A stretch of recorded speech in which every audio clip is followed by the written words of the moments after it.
Hey, what's going on EDM artists and producers? In this video, I'm going to teach you how to create progressive house style tracks in the style of artists like Armin van Buuren, Tiesto, Nervo, and Martin Garrix. I've also included links below in the description to software and plugins that I use to create EDM and progressive house so that you can too. And if you want to learn to produce EDM and house to a professional level, make sure to go ahead and follow me on Instagram. I've included a link to my Instagram handle in the description below. So before we go any further, I'm just going to play the end result, and then we're just going to reverse engineer it.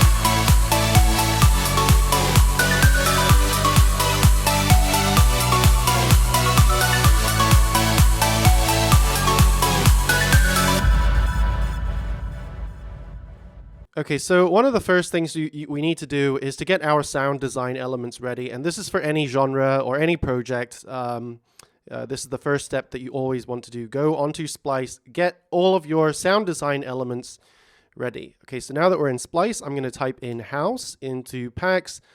Make sure that the packs thing here is enabled, and we're just going to scroll through, and we are going to look for a suitable pack for progressive house. So once we're here, the next step is to really just start going through all of these different sounds, and we're going to select everything from one-shots, so kicks, snares, hi-hats, so that we can create our own drum patterns. But we're also going to be selecting and downloading percussion loops, and we're also going to be downloading things like risers and just all of these different kinds of effects that we're going to want to have in a progressive house drop, right? And from here, we're just going to select a bunch of kicks, kicks and snares, right, to build our drum kits.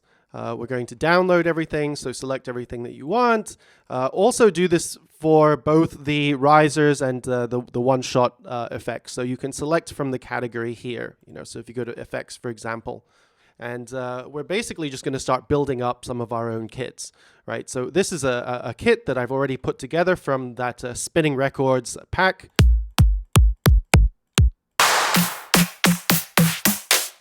Okay, so my drum and my kick pattern, it's 4 on the floor, very simple. Right, and for the percussion loops, I have something over here. Okay, and what I've done here is I've actually stretched my drop out into 16 bars. So I'm only adding the percussion loops to the last 8 bars because I want to drag my drop on for a bit longer, and this helps to just maintain a little bit more listener interest, right? Like you don't want to just repeat the same drop over without any difference. A few other things that I have here, I also have this drop riser, so you can have a riser in the pre-chorus, like the build-up, but you can also have a riser just before going into the second verse. Again, it just helps to add a little bit more dynamics and maintain some listener interest.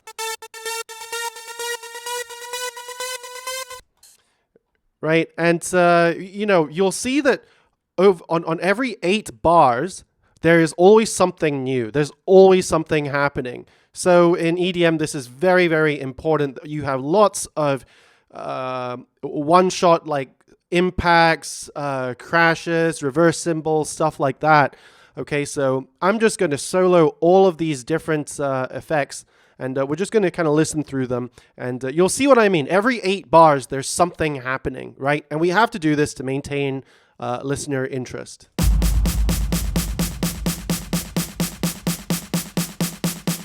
Right, so my build up here. I also have this like transition thing over here.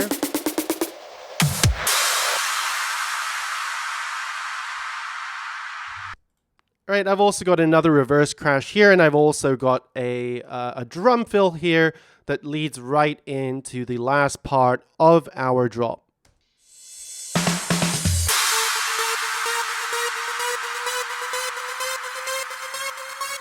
Okay, so now at this point, what I want you to do is just start doing all of these things first before we start getting onto the chords, harmony, building synths or anything of that nature. Create a simple drop arrangement. I want you to get all of your drum sounds, sequence a simple drum pattern, 4 on the floor. You can add some claps if you want. And use all of these different elements here that I've shown you and arrange them appropriately. Now we're going to move on to the chords and the harmony. So the first thing we want to do is build just a really simple chord progression. So as a general rule, when we are creating chords for EDM, you want to create chords with generally wider voicings, because I've just found that for some reason these types of chord voicings just seem to work better for this genre of music. All right, so for now, just create a simple chord progression like I've done. Don't worry too much about the sound design or what synth patch you're using. Right, so just use simple cliche pop chords. Simple harmony and theory works best for this type of euphoric style progressive house. Okay, so here is what I have so far.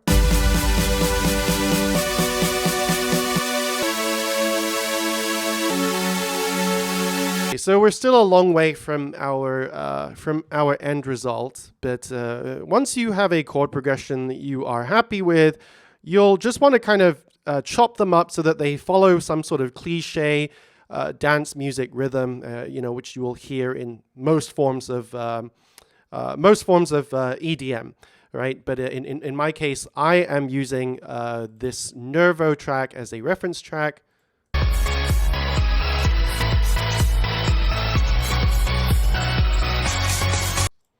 Right, so the rhythm that I'm following is a dot dot dot dot dot dot dot dot. So I'm going to chop up my chords accordingly so that it follows this rhythm. All right, so there's a few different things happening here that I've changed. On top of cutting the chords up so that they create a kind of dance music rhythm, if you go to this little button here, it'll show you individual MIDI information for each individual MIDI note. And what I've done here is I've just created this pitch bend kind of effect. Another thing that you will want to do after creating the chords is just to create some kind of simple melody. Now in this case, I'm trying to imagine that this track is for a vocalist, so I don't really have too much of like a happening melody. Really good guide to follow when you're creating melodies for EDM is you generally want to go in a sort of stepwise motion. All right, so now we're going to get on to the synth design and the layering for the chord section. So right now, I'm just using a simple preset. It's a Vandalism preset. I'm basically selecting a preset that is as close as possible to what I want. So I want something that's going to be kind of saw wave based. So again, if you listen to the reference track,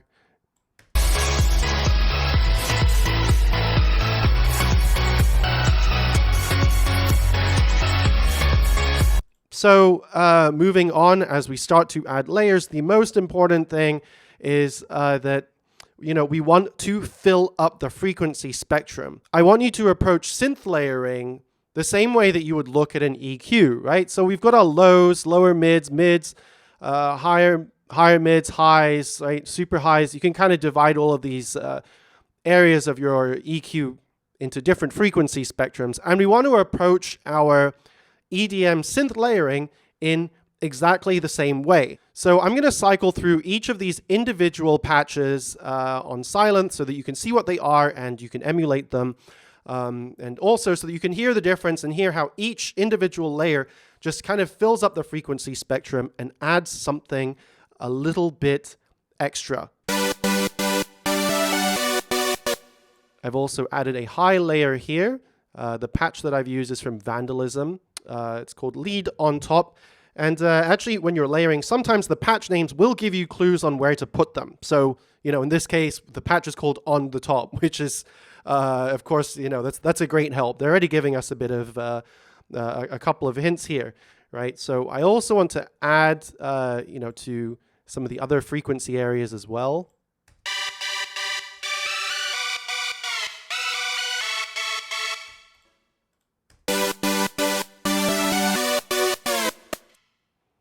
Right, here's what I have for the mids attack.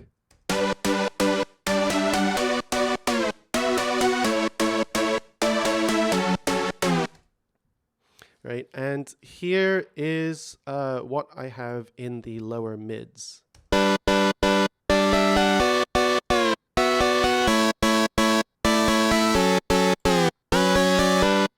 So in the mids attack, I have Vandalism, Lead, Soft Synth. And in the lower mids, I'm using a patch from Nexus. So Lead, King of Buzz 2. Okay, so I'm just going to slowly add everything in again. We're going to listen from bottom to top.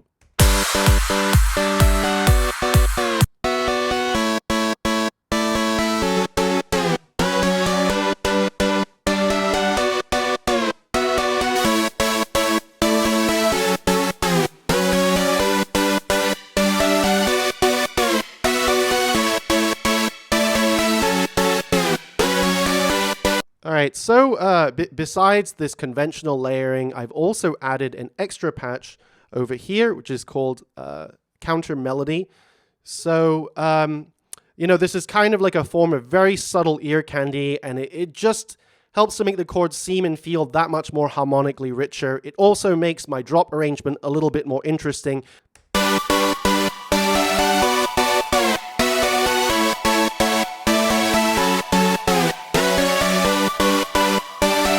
So when you are layering your synth chords, you generally want to aim for between, I would say, 3 to 5 different patches, definitely not more than 6. So we are now 50% of the way to getting our synth sounding exactly like how we want, but to be honest, they're still kind of coming up really short of the kind of power, right, that the synths have in our reference track. So, you know, again, let's just have a quick listen.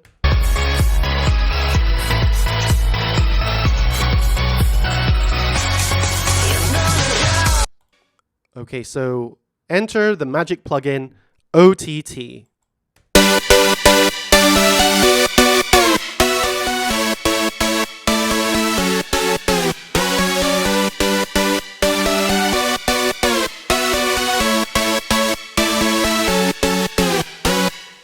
Okay, so again, let's just A/B it.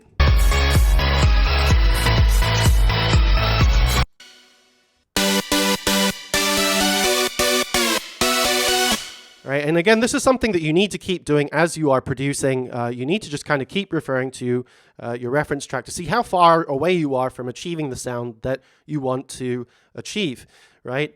So next we're going to just kind of run this through some EQ.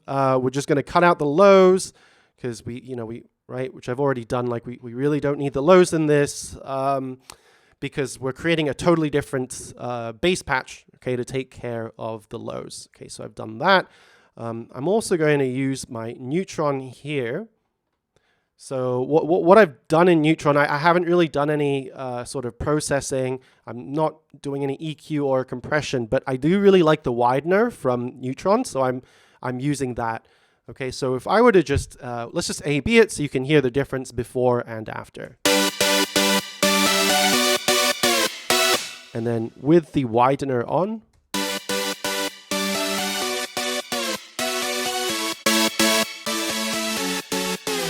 Okay, it is making it a little bit softer, which we can bring up the volume later on, but just pay attention to the information in the stereo field. Okay, you're going to notice that it already sounds a lot wider.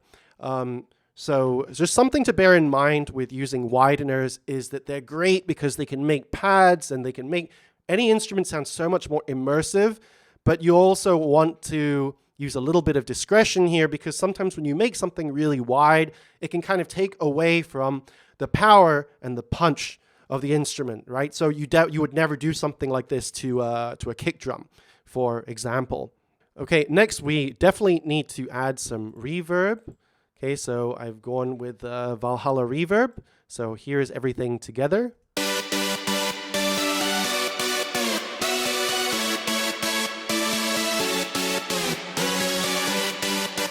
Okay, some other things that I have added on here. I've added DJM Filter. So that's basically a high pass or a low pass filter that I can just sort of automate. So it just helps to create a little bit more interest between all of these different sections of my song.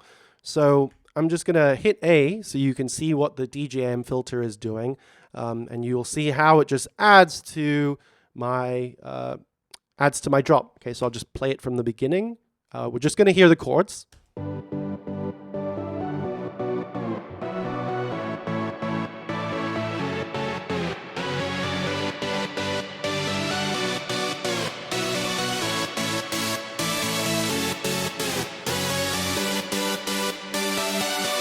Lastly, I also have this plugin called Endless Smile. So I just kind of put this there just to, again, add a little bit more interest in the kind of in the build up, because this plugin it's specifically made for build ups. Like, that's why this plugin exists, right? So I've toggled it on. So let's have a listen to what it does.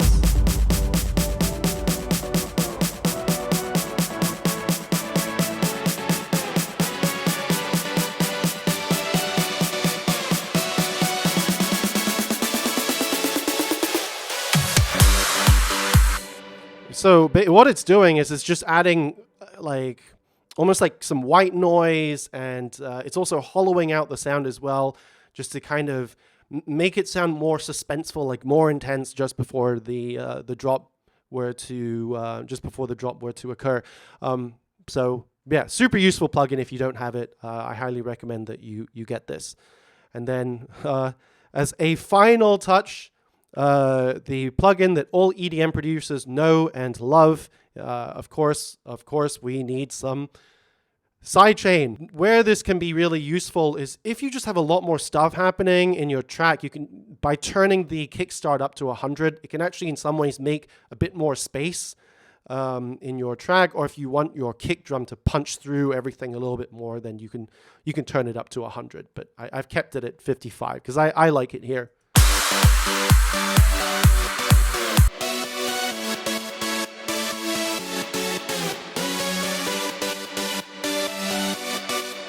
Again, just to add a little bit of movement, to my track. All right, so for my bass, it is pretty simple. We just want a big pulsing aggressive saw wave like what we hear in our reference track. I'm just going to play the reference track for you. Let's cut out some of the highs and mids so that we can just focus on listening to just the lower end.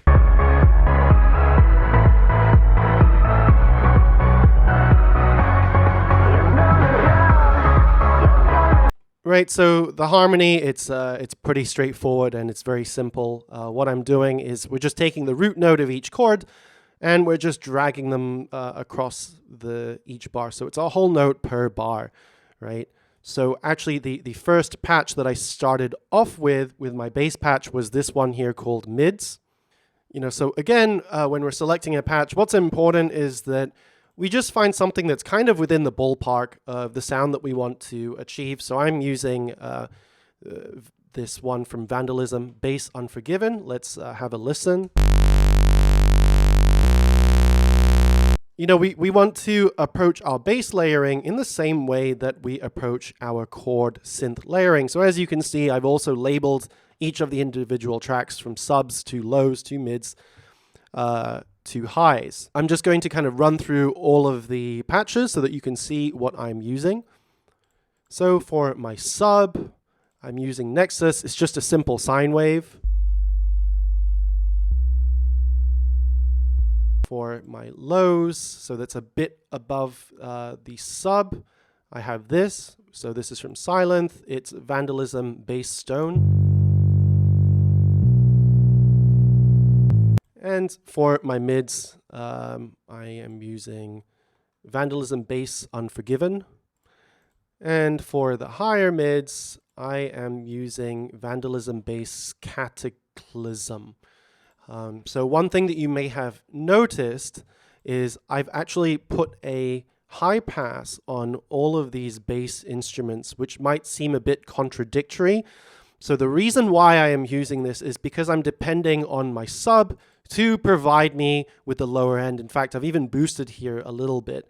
Now, the reason why I do this is because you need to be very careful when you are layering within the bass realm or within the bass frequencies, because if you layer too much bass, it will take up a lot of headroom in your mix and it can make your mix sound just kind of muddy. So one of the ways that I've been able to get around this is actually by EQing out a lot of the lows from the bass instruments that I'm layering, and then depending on a sine or a subwave patch to provide me with that extra oomph or punch that I want. So if we were to just listen to what I have so far without any processing, no ETT or vitamin, right? This is what it sounds like. All right, which is pretty good so far because it's kind of within the ballpark of what we want. You know, of course, we still need to add some side chaining there as well, which we're going to get around to doing. So what we're going to do is, of course, we are always going to throw some OTT on it. So let's just quickly A/B. I take it off.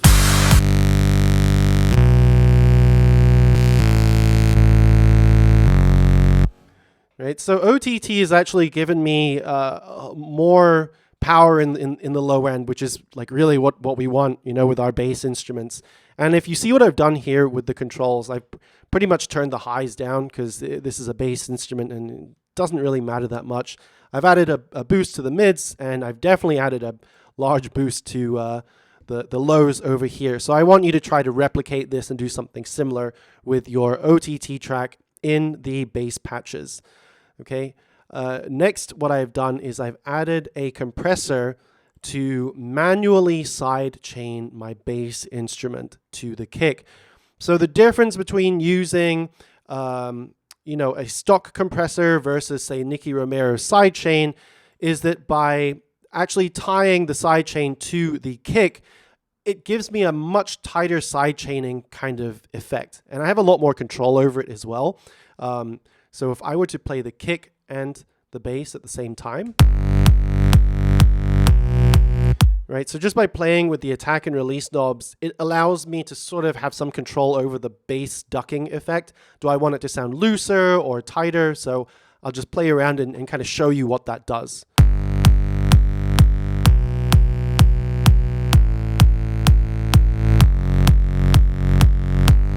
Right, just kind of playing with the attack and release knobs. I like this so much more. This sounds way tighter. All right, so next in my processing chain, I have also added some vitamin. Again, just to add a little bit more excitement and saturation to the lower end, give it a little bit more power. Versus taking it off. That definitely sounds a lot more subby, which I like, so I'm keeping it here. Now, perhaps later on in the mixing stage, when I start tweaking it, I might kind of add some extra harmonic excitement to some of the other, you know, areas of the frequency spectrum, maybe in the mids. Okay, lastly, let's just have a look at the leads. Now, typically, you would also layer your leads as well, but this time I have chosen not to, because I'd like to keep this track open for the possibility of vocal. So I'll just play you what I have.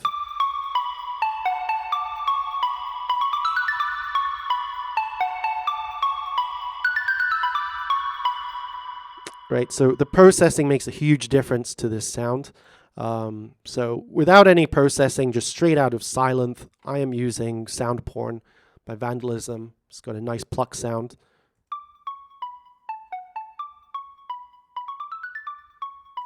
Yeah, it's not bad, but it still sounds kind of sad, so we need to add a couple more things to it. So what I've done is I've added this reverb called Realm. It's a very kind of like airy, spacey sounding reverb. It sounds kind of sort of artificial or synthetic, but in a kind of nice way. So this is a nice, it's a different flavor of reverb than, say, Valhalla.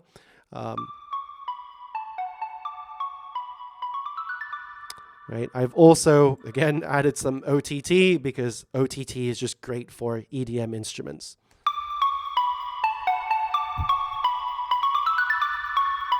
Right, I've added some boosts, huge boosts in the highs and in the mids, and that just helps it to stand out of the mix and just make it sound more exciting, because without it, Right, that's a lot of difference. And lastly, I have also added some endless smile. So this is just to kind of help things fade sort of in and out in the build up to my drop. So to just play it for you.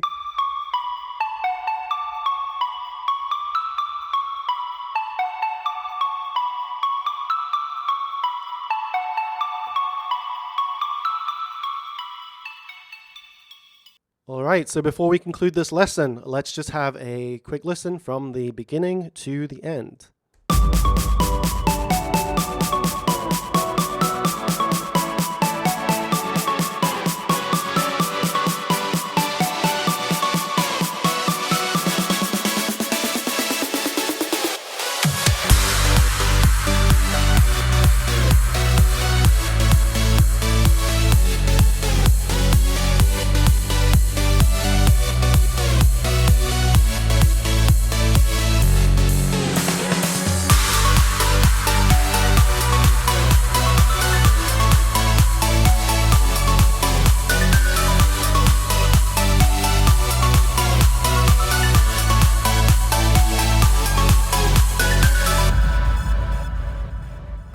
Thanks for watching, and if you found this useful and you would like to get your production questions answered by me personally, make sure to follow me on Instagram and you can send me a DM there.